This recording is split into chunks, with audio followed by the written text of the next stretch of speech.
Good morning po. Welcome sa vlog ko. May maliit akong store na pinagkukuhaan ng aming daily needs. Since wala na tayong trabaho, ito na ang pinagkaabalahan ko.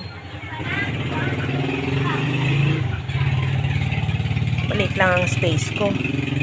Maliit lang ang store. Kasi nga maliit din ang nabili namin space dito sa Bataan. May maliit din akong freezer para sa ice cream.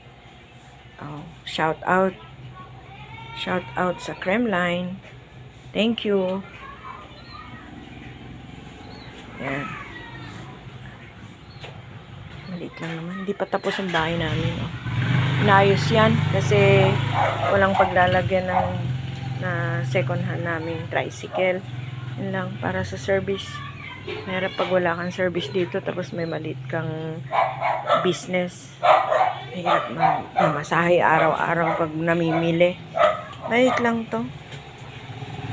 Maliit lang. Ito ang buhay ko araw-araw.